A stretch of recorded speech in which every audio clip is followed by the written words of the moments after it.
I have one Igbt here, FGL40N120 and if you look at closer the body here, you will see the part number is written right here,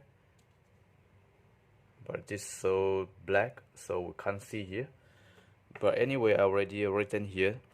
So FGL40N120, this is the Igbt, and the first two is always stand for the ampere, so 40 ampere, and the second here is stand for voltage, so 40 ampere 1200 voltage.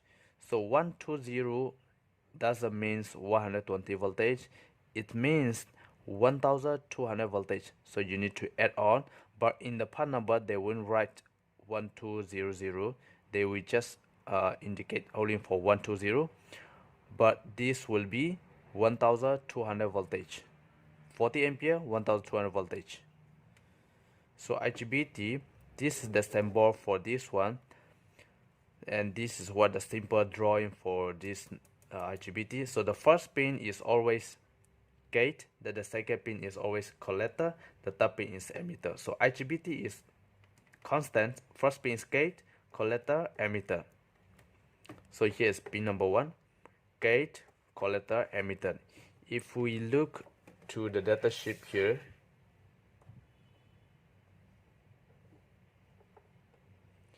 this is the FGL40N120ND 1200 voltage, and here is the symbol here. So pin number 1 is gate, collector, emitter.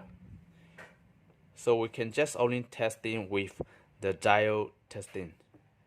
So here is the voltage. The voltage we always mention for collector to emitter voltage is 1200 voltage, and the current is they take for 40 ampere is under 100 temperature, 100 degrees Celsius temperature, which is collector current. So this Igbt is simply, we can say 40 ampere 1200 voltage. So how we can identify this Igbt is either in good condition. So the first things, we're going to use analog multimeter. So analog multimeter, you select to ×1, which for connectivity. So the connectivity is here. So basically we have to test with the diode mode. So the first pin, gate to collector, should not have connected. Gate to emitter should not have connected. Even though you reverse here, there will be no way to connection. Only from emitter to collector. So emitter is anode, collector is cathode. Only this way you can test. So anode to cathode. So there is no connectivity here. Anode to cathode, no connectivity. So what we do is we have to turn our multimeter to times 10K, the ohm scale, still we didn't get diode mode, times 100K, still we didn't get, times 1K. So now we have connectivity, anode to cathode. If you reverse, will not have. So only from anode to cathode. This is the reverse. So anode to cathode. Reverse with no connection. Anode to cathode. But the rest pin will not have connected. Only this way. Anode to cathode.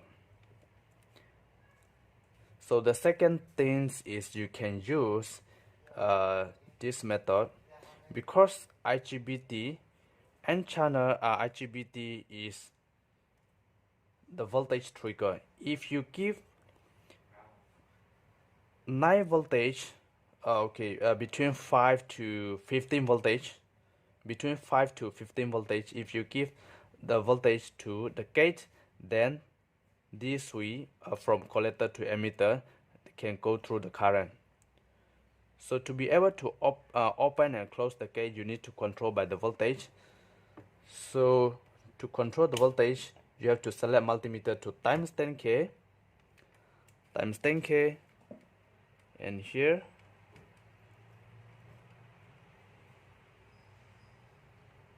the black lead you put to collector, the red lead you put to emitter. So now this is diode reverse mode, so no connectivity. If you want to open open the gate, so you need to take positive voltage and touch to the gate. So the gate is already open. Igbt is already open. By the time the current can go through from collector to emitter. If you want to close, you need to touch negative voltage red lead and touch to the gate. So Igbt is already off. Turn on, turn off, turn on, turn off.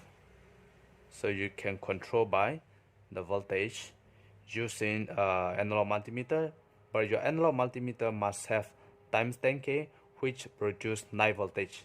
Because analog multimeter there is inside 9 voltage, so 9 volt battery and AA battery inside. So once you select to times 10K, the multimeter is producing 9 voltage. That's why we can trigger here. If you select to times 1K here, we're not able to control. Only you select to times 10K, you can control. So I hope you understand this video, and thank you for watching.